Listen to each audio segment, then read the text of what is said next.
Сәлеметсіңдер ме балалар? Бүгін бізде 12-ші сабақ 6 саны және цифры.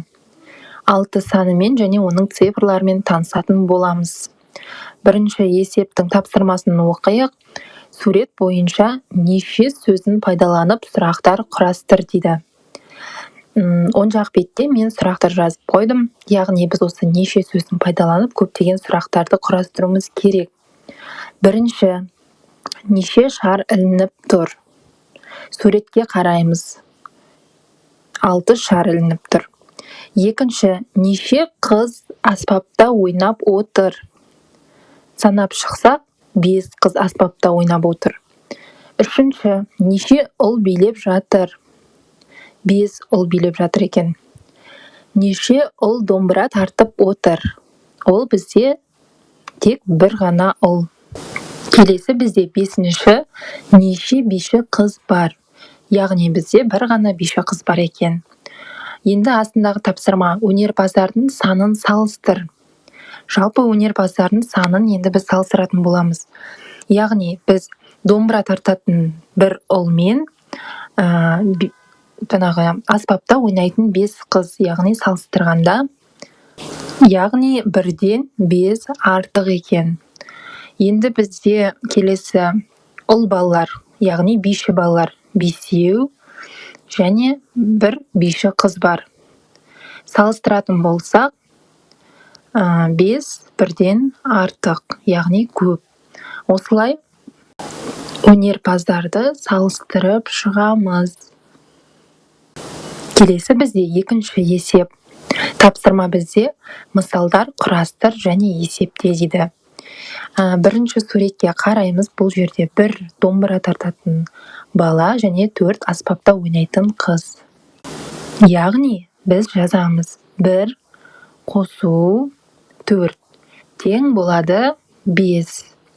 Келесі астындағы суретте 2 домбыра тартатын бала және 2 аспапта ойнап отырған қыз. Сонда біз жазамыз 2 қосу 2 тең болады 4.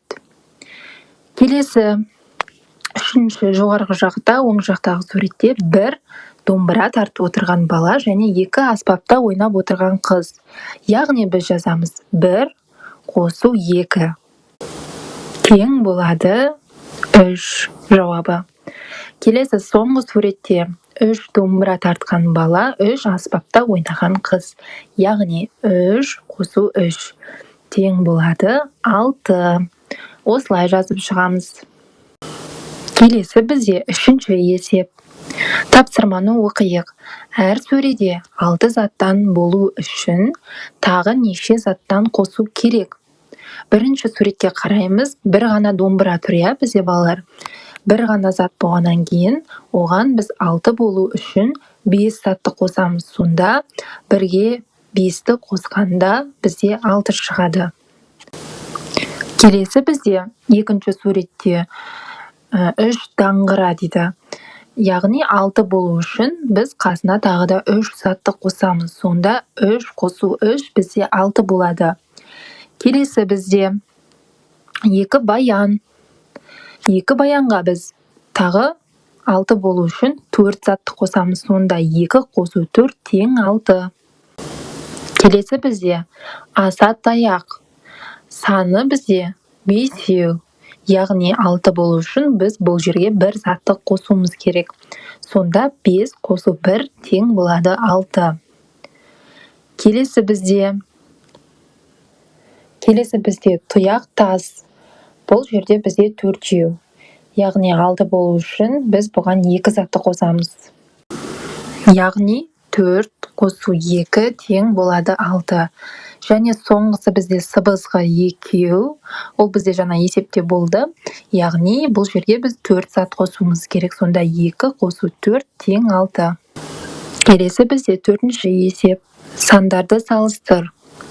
Бұл жерде 5 саны 6 санынан кіші. 4 саны 6 санынан кіші бізде. Келесі бізде 6 саны 5-тен көп. Салыстырып осылай жазамыз. Келесі оң жақ шетінде бізде 2 саны 4 санынан кіші. 3 саны 5 санынан кіші. Және де 2 санынан 5 көп. Осылай жазып салыстырып шығамыз. Бүгінгі сабақ аяқталды. Сау болыңыздар.